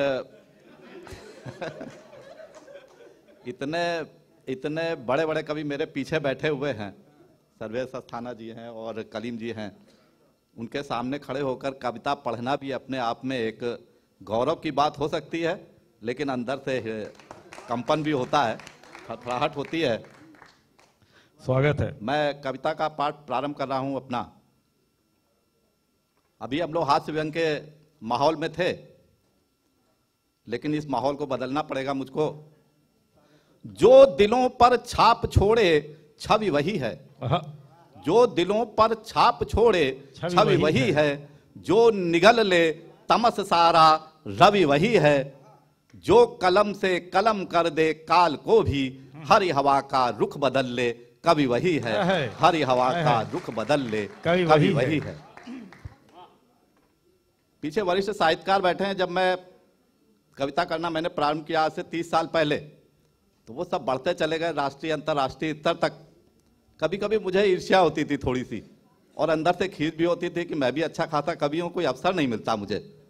लेकिन कविता जन्म लेती है कहीं से, तो कविता को जन्म लेने के लिए पर्यावरण और परिस्थितियों की भी निर्माण ऊपर वाले की तरफ से शायद होता है, ईश्वर करता है, और अंदर से ईश्वर ही शायद बोलता है कविता के रूप में, तभी वो कविता होती है, वरना रचना होती है। मुझे ऐसा लगता है रचना बनाई जाती है और कविता अपने आप निकल के आती है।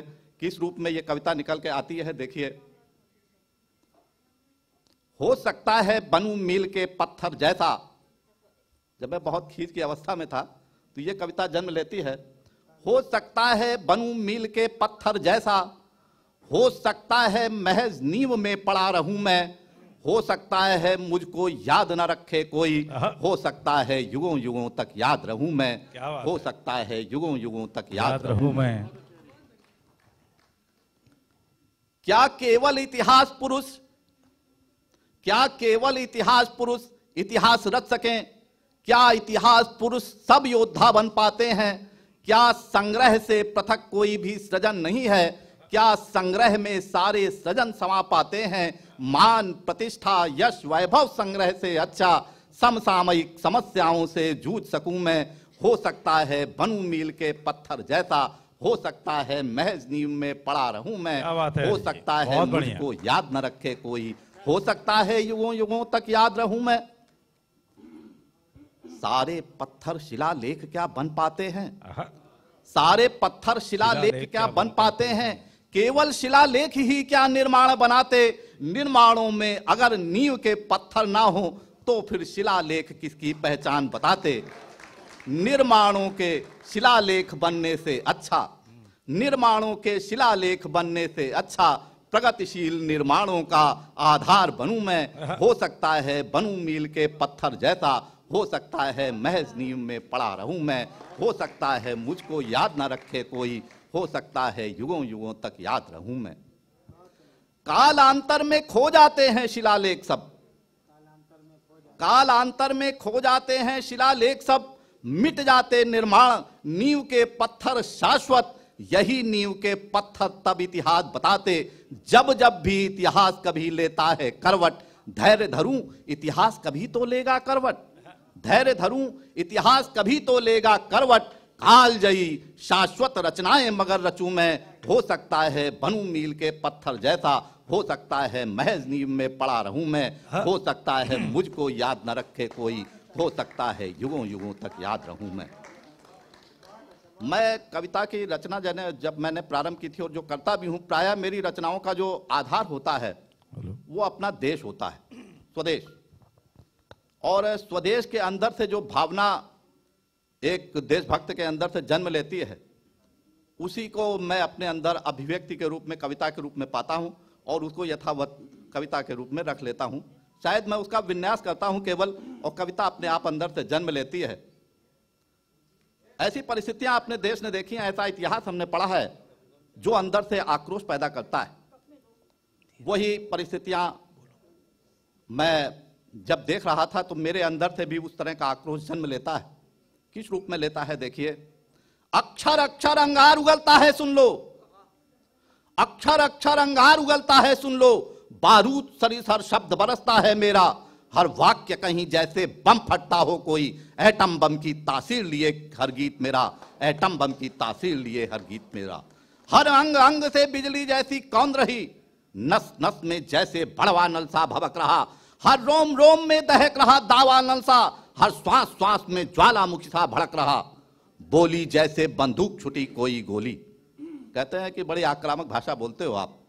बोली जैसे बंदूक छुटी कोई गोली, हर धड़कन जैसे बोल रही हर हर बम बम, मस्तक में जैसे प्रखर सूर्य सा ताव भरा, नैनों से अंगारे से झड़ते हैं हरदम, ऊपर से शांत प्रशांत सिंधु सा दिखूं मगर, ऊपर से शांत प्रशांत सिंधु सा दिखूं मगर, अंतस्थल में है हिंद सिंधु सा ज्वार प्रबल, मन में उत्ताल तरंगों का तूफान बसा, हर भाव भाव में प्रलयंकर आभास सबल, करवट भरने भरते भूमंडल डोल उठा। आज हम परिस्थितियां देख रहे हैं, भारत करवट ले रहा है तो क्या हो रहा है, करवट भरने भरते भूमंडल डोल उठा, अंगड़ाई से है जग सारा आतंकित सा, है दशों दिशाएं दहल उठी जमुहाई से, उठ खड़ा हुआ ब्रह्मांड लगा नतमस्तक सा, उठ खड़ा हुआ ब्रह्मांड लगा नतमस्तक सा, उठ खड़ा हुआ ब्रह्मांड लगा नतमस्तक सा। और एक अंतिम रचना देके मैं अपनी आपके बीच से विदा होऊंगा। भाव इसके पीछे का यह है कि हम अपनी सामर्थ्य भूल जाते हैं, तब हम शायद दलित और प्रताड़ित होते हैं। ये हमारे देश का भाव है अंतर, हम अंदर से कितने समर्थ हैं, ये अगर हमें ज्ञात हो जाता है तो हनुमान जी की तरह हम लंका विजय कर सकते हैं। और नहीं ज्ञात होता है तो हम अपने को असमर्थ महसूस करते रहते हैं, लगता है असहाय हैं, हम कुछ नहीं कर सकते। हमारे अंदर कैसी सामर्थ्य है, पौराणिक आख्यानों से और कुछ ऐतिहासिक संदर्भों से इसमें मैंने प्रतीक रूप में डाले हैं, उससे हमें एहसास हो जाएगा कि हम कितने सामर्थ्यवान हैं। और जो सामर्थ्य हम अपने अंदर अभिव्यक्त कर सकते हैं और जो बता सकते हैं हम अपने पुराणों और इतिहास के आधार पर, शायद दुनिया में कहीं भी उसकी समानता करने वाला दूसरा उदाहरण नहीं मिलता हमें। हम देखेंगे अभी, सागर सा गर सामर्थ्य न हो, सरिता सा शौर्य भरा होगा, सागर सा गर सामर्थ्य न हो, सरिता सा शौर्य भरा होगा, गर सूर्य सरिस संताप न हो, शशि सा सौंदर्य सजा होगा, शायद मैं प्रलय न ढा पाऊं, शायद मैं प्रलय न ढा पाऊं, पर बांध उमड़ कर तोड़ूंगा, ना सुखा सकूं जल निधि शायद, पर ज्वार उठाकर छोड़ूंगा, शायद ना हाहाकार मचे अंतस्थल की अंगड़ाई से, ना घुमड़ सके घन घोर घटा वक्षस्थल की गरमाई से, शायद मन मंथन की लहरें गर्वित गौरव गाथा गाएं, दिल की धड़कन बेधड़क धड़क दुश्मन दल के दिल दहलाएं, शायद अगाध जल राशि न हो, शायद अगाध जल राशि न हो, पर कुछ तो नीर भरा होगा, सागर सागर सामर्थ्य न हो, सरिता सा शौर्य भरा होगा, सागर सागर सामर्थ्य न हो, सरिता सा शौर्य भरा होगा, घर सूर्य सरिस संताप न हो, शशि सा सौंदर्य सजा होगा। अपनी छाती पर दुश्मन को मैं मूंग नहीं दलने दूंगा, ये हमारे अंतर का भाव है, लेकिन फिर भी हम सद्भावना और सौहार्द के कारण कभी कभी धोखा खा जाते हैं। अपनी छाती पर दुश्मन को मैं मूंग नहीं दलने दूंगा, दुश्मन की कुटिल कुचालों की मैं दाल नहीं गलने दूंगा, जो आंख उठी कुत्सित मुझ पर वो आंख फोड़कर छोड़ूंगा, जो जहर उगलती गुर्राती वो गर्दन पकड़ मरोड़ूंगा, जो टांग बीच में अड़ी कभी वो टांग पकड़ कर चीरूंगा, दुश्मन की भुजा उखाड़ वक्ष से धार लहू की पी लूंगा। शायद अक्षय भंडार ना हो, शायद अक्षय भंडार ना हो, पर कुछ तो ताव भरा होगा। सागर सागर सामर्थ्य ना हो, सरिता सा शौर्य भरा होगा। मैं तारे भले ना तोड़ सका, क्या बात है, मैं तारे भले ना तोड़ सका, गिर पर्वत बड़े बड़े फोड़े, तूफान भले ना मोड़ सका, नदियों के अगणित रुख मोड़े, जल सिंधु पिया है मैंने ही। ये हम ही कह सकते हैं, बाहर का कोई व्यक्ति नहीं कह सकता, क्योंकि हमारे यहाँ ऐसे कथा तक मिलते हैं। जल सिंधु पिया है मैंने ही महासिंधु लांगा, मैं ही हिमगिरी ले उड़ा कभी, था सेतु महोदधि पर बांधा, दिनकर को मोदक सा समझा, धरती को कंदुक बना दिया, आकाश शीश पर फटा अगर ब्रह्मांड शीश पर उठा दिया। अतिशयोक्ति भरी हो कुछ शायद, पर कुछ तो सार भरा होगा। सागर सागर सामर्थ्य न हो, सरिता सा शौर्य भरा होगा, घर सूर्य सरित संताप न हो, शशि सा सौंदर्य सजा होगा। और अगली पंक्तियां मैं अपनी मातृ शक्ति को दे रहा हूं। स्वागत है। नारी शक्ति कहते हैं इसको आजकल, वैसे हम लोग के यहाँ संस्कृति में इसको मातृ शक्ति कहा गया है। मातृ शक्ति भी हमारे यहाँ कितनी अद्वितीय है। अगर उसके अंदर का ये भाव जागृत हो जाए तो ये इधर उधर जो दूसरे हम लोग विकल्प ढूंढते हैं या दूसरे उदाहरण ढूंढते हैं, विदेशों से हम देखते हैं कि वहां ऐसा होता है, वहां वैसा होता है, तो हमें लग जाएगा कि हम सब में अद्वितीय हैं, हम अपने आप को केवल पहचान लें। हमारे देश की मातृ शक्ति कितनी अद्वितीय है देखिएगा। और ये हमारे पौराणिक और ऐतिहासिक संदर्भ हैं, और आपको भी इससे शक्ति मिलेगी, सामर्थ्य मिलेगी। मैं ब्रह्माणी वैष्णवी शिवा रणचंडी दुर्गा काली में, मैं ब्रह्माणी वैष्णवी शिवा रणचंडी दुर्गा काली में, मुझसे ही हारे इंद्र सदा, मुझसे ही हारे इंद्र सदा, मुझसे यमराज पराजित हैं। कोई दुनिया की और कोई महिला कह सकती है? आपके पास इसका उदाहरण है।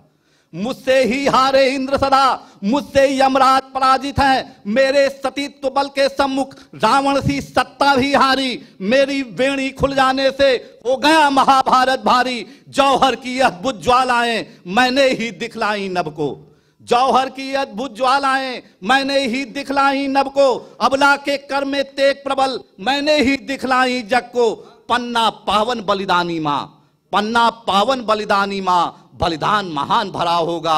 सागर सागर सामर्थ्य न हो, सरिता सा शौर्य भरा होगा, घर सूर्य सरित संताप न हो, शशि सा सौंदर्य सजा होगा।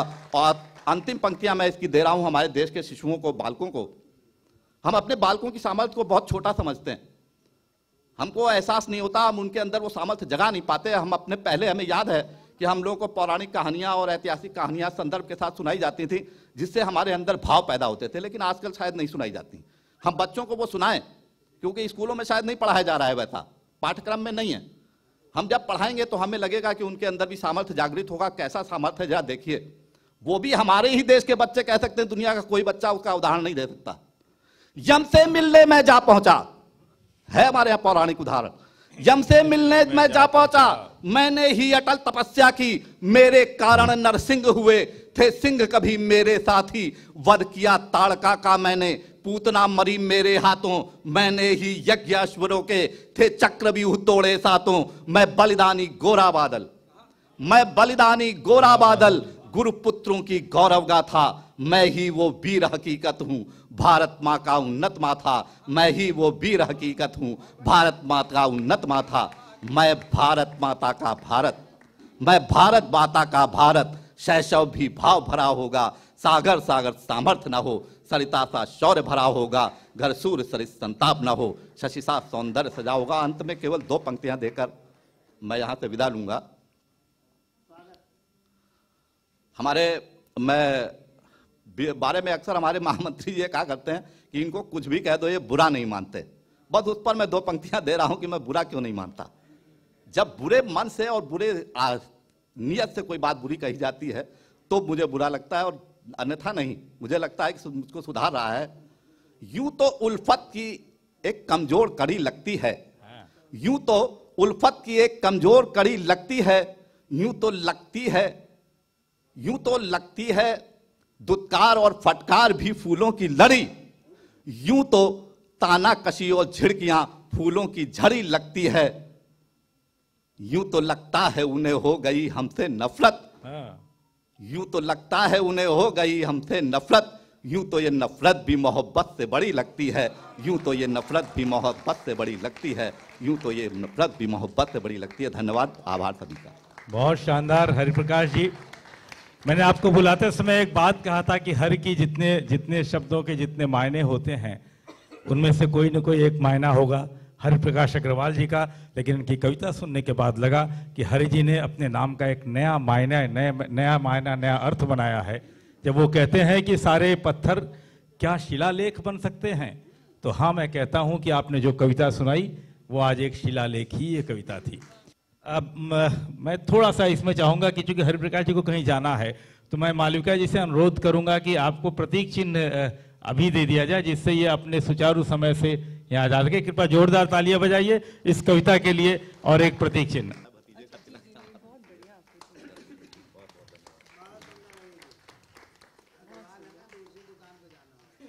और ये हमारा सौभाग्य है कि यहाँ पे उर्दू और हिंदी का मिलन हो रहा है, यहाँ पे दो भाषाओं का मिलन हो रहा है, हिंदुस्तान, असली हिंदुस्तान पैदा हो रहा है। और जब हम बुलाना चाहेंगे हमारे बीच मौजूद शाहबाज तालिब को, तो मैं ये बात कहना चाहूँगा कि गज़ल जो जुल्फों से शुरू हुई थी, जो अपने प्रेयसी के जो गेसुओं से शुरू हुई थी, जब वो गेसुओं से गिरी तो गरीब के भूख में परिवर्तित हो गई, विधवा का वैधव्य गाने लगी शहीदों की शहादत, गाने लगी देश की सियासत और बरेली का झुमका। दो लाइनों के साथ मैं बुलाना चाहूँगा शाहबाज तालिब जी को कि ठुमुक ठुमुक के चली बस में गज़ल मेरी, हर एक शय से मिली बस में गज़ल मेरी, हर एक शय से मिली। आइए गज़ल से मुलाकात आपकी कराता हूँ शहबाज तालिब साहब। बहुत बहुत शुक्रिया अखिलेश जी। हमारे मौजूद मेहमान हमारी रियासती अदलिया के बड़े अहदे पे फाइज हैं। मैं आप सबका इस्तकबाल करता हूँ तमाम शोरा की तरफ से, और सदर मोहतरम से इजाज़त तलब करता हूँ। चंद अशार मुलाज़ा फरमाएँ। अर्ज़ किया है कि सारे अल्फाज ये तुम्हारे थे,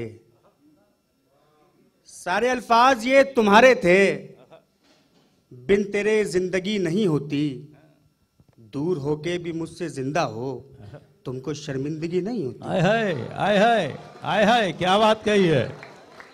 सारे अल्फाज ये तुम्हारे थे, बिन तेरे जिंदगी नहीं होती, दूर होके भी मुझसे जिंदा हो, तुमको शर्मिंदगी नहीं होती। दो तीन गज़ल के चंद अशार और मुलाज़ा फरमाया। अर्ज़ किया है कि कहाँ से मेरे गम का छोर निकले, कहाँ से मेरे गम का छोर निकले, कहाँ से मेरे गम का छोर निकले, छठे कुछ रात तो फिर भोर निकले। कहाँ से मेरे गम का छोर निकले, छठे कुछ रात तो फिर भोर निकले, जमाने को सुना दी सब कहानी, जमाने को सुना दी सब कहानी, मेरे आंसू बड़े मुंहजोर निकले, मेरे आंसू बड़े मुंहजोर निकले। और शेर के लिए इसका हुक्म दिया था। क्या इस्तेमाल है भाई। मेरे आंसू बड़े मुंहजोर निकले, और शेर अर्ज किया कि मैं इनको फल खिलाना चाहता था, मैं इनको फल खिलाना चाहता था, मगर ये लोग आदमखोर निकले। आहा आहा आहा, क्या बात है। दांत चाहिए, दांत कम है भाई। मैं इनको फल खिलाना चाहता था, मगर ये लोग, मैं इनको फल खिलाना चाहता था, मगर ये लोग आदमखोर निकले, मगर ये लोग आदमखोर निकले। आजादारान दिल करने को मातम, आजादारान दिल करने को मातम, मेरे अंदर से मेरी ओर निकले। कहाँ से मेरे गम का छोर निकले, छठे कुछ रात तो फिर भोर निकले। एक गज़ल के कुछ शेर और मुलाज़ा फरमाया। अर्ज़ किया है कि ये दवा उसने लिखी है मेरी बेजारी की, ये दवा उसने लिखी है मेरी बेजारी की, इश्क ही आखिरी खुराक है बीमारी की। ये दवा उसने लिखी है मेरी बेजारी की, इश्क ही आखिरी खुराक है बीमारी की। खाक होते हुए जंगल ने बताया आखिर, खाक होते हुए जंगल ने बताया आखिर, अहमियत क्या है सुलगती हुई चिंगारी की। खाक होते हुए जंगल ने बताया आखिर, जिंदाबाद तालिब भाई, क्या बात है। जंगल ने बताया आखिर, अहमियत क्या है सुलगती हुई चिंगारी की। जिसने सर अपना निकाला हुआ पत्थर का शिकार, जिसने सर अपना निकाला हुआ पत्थर का शिकार, तुमने खिड़की नहीं खोली ये समझदारी की। जिसने सर अपना निकाला हुआ पत्थर का शिकार, तुमने खिड़की नहीं खोली ये समझदारी की। और एक गजल के कुछ शेर और मुलाजा फरमाया, अर्ज किया है कि खाक तो खाक है, पत्थर से निकल आएंगे। लेकिन ये शेर मैं मतलब जो पढ़ रहा हूँ ये मोहतरम डॉक्टर हरिओम साहब के तवस्सुल से पढ़ रहा हूँ कि ऐसे लोग जब ये मौजूद हैं तभी हम ये लोग ये बात कह सकते हैं। खाक तो खाक है, पत्थर से निकल आएंगे, हम नए पेड़ हैं अंदर से निकल आएंगे। खाक तो खाक है, पत्थर से निकल आएंगे, अच्छा हम नए पेड़ हैं, हम नए पेड़ हैं अंदर से निकल आएंगे। और शेर मुलाजा फरमाया कि नाव चूमेंगे किनारों को करेंगे सजदा, नाव चूमेंगे किनारों को करेंगे सजदा, बच के जो लोग समंदर से निकल आएंगे। और शेर देखें कि बच के जो लोग समंदर से निकल आएंगे, एक मुजाहिद मेरी बस्ती से नहीं निकलेगा, एक मुजाहिद मेरी बस्ती से नहीं निकलेगा, 100 मुनाफिक मेरे लश्कर में निकल आएंगे। एक मुजाहिद मेरी बस्ती से नहीं निकलेगा, क्या बात है, 100 मुनाफिक मेरे लश्कर से निकल आएंगे। और वो तो कहिए कि हमें, वो तो कहिए कि मुझे प्यास नहीं है वरना, वो तो कहिए कि मुझे प्यास नहीं है वरना, कितने दरिया मेरी ठोकर से निकल आएंगे। जिंदाबाद। वो तो कहिए कि मुझे प्यास नहीं है वरना, वो तो कहिए कि मुझे प्यास नहीं है वरना, कितने दरिया मेरी ठोकर से निकल आएंगे। जिंदगी ने हमें वो दांव सिखाए हैं कि हम, जिंदगी ने हमें वो दांव सिखाए हैं कि हम मौत को छू के बराबर से निकल आएंगे, मौत को छू के बराबर से निकल आएंगे। हाज़रीन, आप लोग बहुत संजीदा मुझे महसूस हो रहे हैं। एक बहुत हल्की सी गज़ल पेश करता हूँ, हो सकता है आप सब लुत्फ लेंगे। वो मैंने पढ़ा नहीं है जिस पे दाद नहीं मिलती है, आप सुने। अर्ज किया है कि जो आता घर मेरे रिश्ता तुम्हारा, जो आता घर मेरे रिश्ता तुम्हारा, देखिए आपके मतलब कर रहे, जो आता घर मेरे रिश्ता तुम्हारा, बताओ क्या चला जाता तुम्हारा। जो आता घर मेरे रिश्ता तुम्हारा, बताओ बताओ क्या चला जाता तुम्हारा। तुम्हें भी राह तकनी थी हमारी, हम ही क्यों देखते रास्ता तुम्हारा। तुम्हें भी राह तकनी थी हमारी, हम ही क्यों देखते रास्ता तुम्हारा। तुम्हें भी कर दिया अना ने कर दिया तुमको भी तन्हा, अना ने कर दिया तुमको भी तन्हा, तुम्ही को खा गया रुतबा तुम्हारा। अना ने कर दिया तुमको भी तन्हा, तुम्ही को खा गया रुतबा तुम्हारा।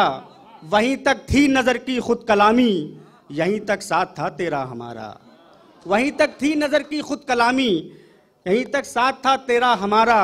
लगा लो शर्त वो फिर दांव देगा, लगा लो शर्त, लगा लो शर्त वो फिर दांव देगा, वगरना सर मेरा जूता तुम्हारा। जोरदार तालियां। बहुत ही शानदार शायरी, और उर्दू एकेडमी की ये इमारत इस शायरी को सुनकर शायद अंदर अंदर कहीं खुश हो रही होगी, कहीं दाद दे रही होगी।